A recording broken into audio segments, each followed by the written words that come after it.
بسم اللہ الرحمن الرحیم۔ السلام علیکم دوستو، ناظرین، شمشیر بے نیام، اللہ کی تلوار، بہادروں کا بہادر، جرنیلوں کا جرنیل۔ جی ہاں دوستو، حضرت خالد بن ولید رضی اللہ تعالی عنہ۔ دوستو، آج کا ٹاپک حضرت خالد بن ولید کو سیف اللہ کا خطاب کیسے ملا، آئیے جانتے ہیں اس ویڈیو میں۔ دوستو ناظرین، وادی فدق خیبر کے نزدیک یہودیوں کی ایک قدیم آبادی تھی۔ نبی کریم صلی اللہ علیہ وسلم نے حضرت معیسہ بن مسعود کی کمان میں ایک دستہ وہاں کے یہودیوں کے پاس دعوت دین کے لیے بھیجا، لیکن انہوں نے اپنی فطری ہٹ درمی اور غرور و تکبر کی بنا پر قبول اسلام کی دعوت پر کوئی توجہ نہ دی۔ لیکن جب خیبر کے قلعوں پر مسلمانوں کا قبضہ ہو گیا تو انہیں بھی ہوش آیا اور انہوں نے فدق کی پیداوار کا نصف حصہ مسلمانوں کو دینے کی پیشکش کی، جسے حضرت محمد صلی اللہ علیہ وسلم نے قبول فرما لیا۔ یوں اللہ تعالیٰ نے وادی فدق کسی جنگ کے بغیر ہی مسلمانوں کو دے دی۔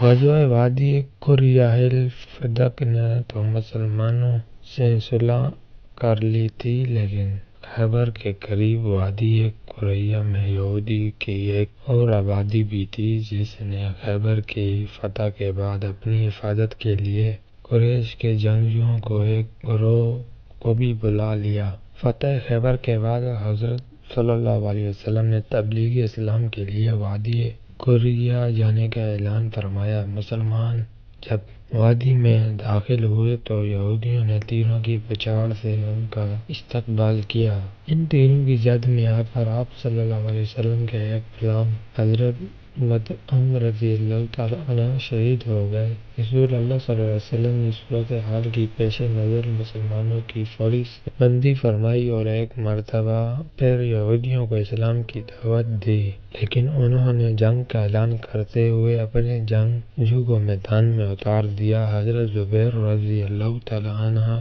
عوام مقابلے کے لیے آئے اور ایک ہی وار میں اس کا کام تمام کر دیا۔ پھر کچھ توقف کے بعد ایک اور یہودی آگے بڑھا، لیکن حضرت علی رضی اللہ تعالی عنہ کی تلوار نے اسے کاٹ ڈالا۔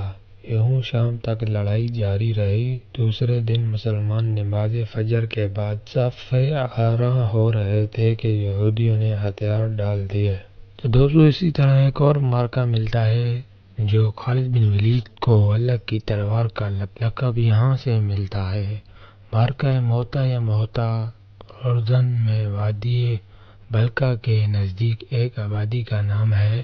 رسول اللہ صلی اللہ علیہ وسلم کی حیات مبارکہ میں پیش آنے والا یہ سب سے خون ریز مارکہ تھا، اور در حقیقت یہی وہ جنگ تھی جو آئندہ عیسائی مملکتوں کی شکست کا بیش خیمہ ثابت ہوئی۔ رسول اللہ صلی اللہ علیہ وسلم نے ایک صحابی حضرت حارثہ بن عمیر رضی اللہ تعالیٰ عنہ کو اپنا ایک نامہ مبارک دے کر شاہ بصرہ کے پاس بھیجا۔ جب وہ موتا میں رکے تو قیصر روم کے گورنر شرجیل بن عمرو نے گرفتار کر کے ان کا سر قلم کر دیا۔ قاصد کے قتل کا یہ سانحہ آپ صلی اللہ علیہ وسلم پر بہت شاق گزرا، چنانچہ آپ صلی اللہ علیہ وسلم نے خون کا بدلہ لینے کا فیصلہ فرمایا اور 3000 صحابہ رضی اللہ تعالی عنہ کا لشکر حضرت زید بن حارثہ کی امارت میں دے کر فرمایا، اگر زید رضی اللہ تعالی عنہ قتل ہو جائیں تو جعفر بن ابو طالب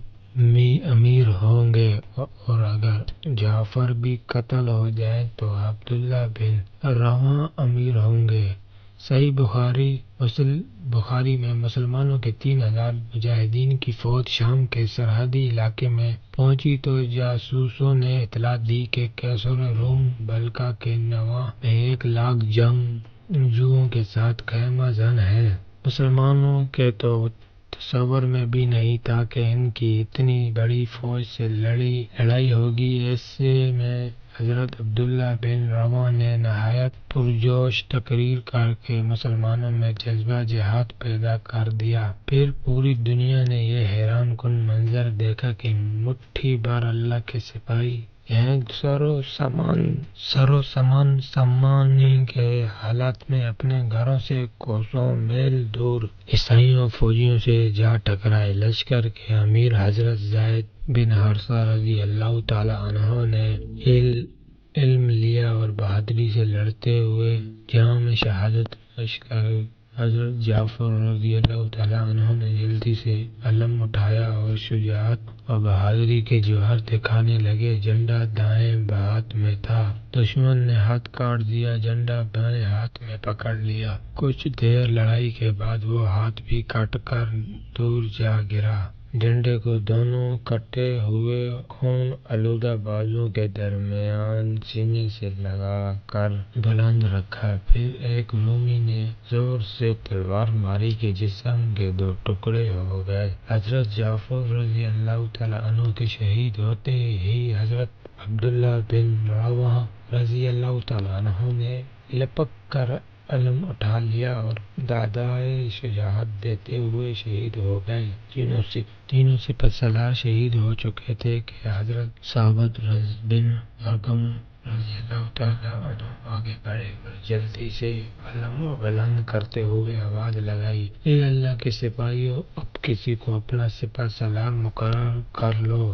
پھر متفقہ طور پر حضرت خالد بن ولید رضی اللہ تعالی عنہ کو منتخب کر لیا گیا۔ حضرت خالد بن ولید علم لے کر آگے بڑھے تو رومیوں کی لاشوں کے ڈھیر لگا دیے۔ خود ان سے مروی ہے کہ جنگ مؤتہ میں میرے ہاتھ سے 9 تلواریں ٹوٹی اور پھر صرف ایک چھوٹی سی تلوار ہاتھ میں بچی۔ صحیح بخاری ہے۔ ادھر بارگاہ رسالت میں حضرت جبرائیل علیہ السلام وحی لے کر حاضر ہوئے اور پھر رسول اللہ صلی اللہ علیہ وسلم نے میدان جنگ کا نقشہ صحابہ کے سامنے یوں بیان فرمایا: سب سے پہلے زید رضی اللہ تعالی عنہ نے جھنڈا اٹھایا اور شہید ہو گئے۔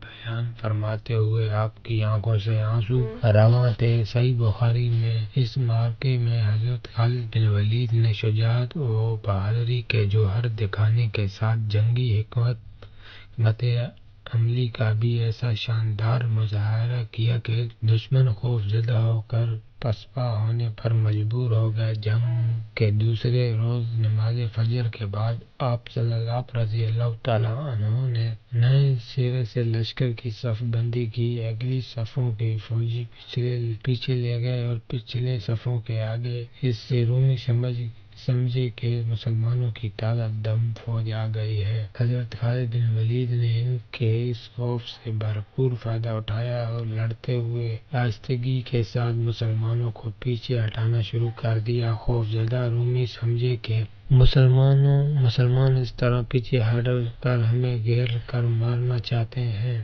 چنانچہ انہوں نے پیچھے ہٹنے والے مسلمانوں کا پیچھا نہیں کیا اور کچھ دیر اپنی جگہ کھڑے رہے، پھر واپس پلٹ گئے۔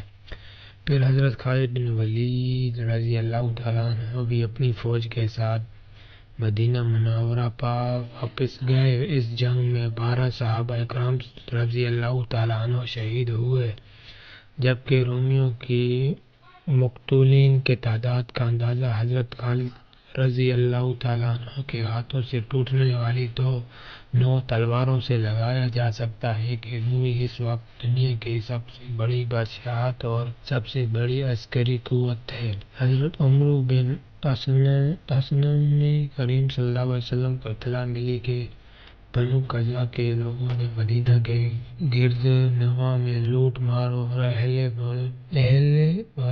محلے کی بھولنے کی تیاری رکھی ہے۔ حضرت محمد صلی اللہ علیہ وسلم نے اس کی قیادت حضرت عمرو بن عاص کو سونپی، کیونکہ ان کا دیہال اس قبیلے کے پڑوس میں تھا۔ 300 صحابہ اکرام رضی اللہ تعالی عنہ اور 30 گھوڑے دے کر انہیں روانہ کیا۔ جب دشمن کے قریب پہنچے تو دیکھا کہ وہ تعداد میں بہت زیادہ تھے۔ اس پر امیر لشکر نے فوری طور پر حضرت جعفر رضی اللہ تعالی عنہ کو تیز رفتار گھوڑے دے کر نزدیک مکے لیے لگائے رسالت میں روانہ کر دیا۔ رسول اللہ صلی اللہ علیہ وسلم نے حضرت ابو عبیدہ بن جراح رضی اللہ تعالیٰ عنہ کی مدد میں مزید 200 صحابہ کی جماعت روانہ فرمائی، جن میں سیدنا حضرت ابو بکر رضی اللہ تعالیٰ عنہ اور حضرت عمر فاروق رضی اللہ تعالیٰ عنہ بھی شامل تھے۔ حکومت کے آ جانے کے بعد مسلمانوں نے پورا علاقہ چھان مارا۔ ایک جگہ انہیں مسلح مشرکین کا ایک لشکر چھپا ملا، لیکن وہ منتشر ہو کر بھاگ نکلے۔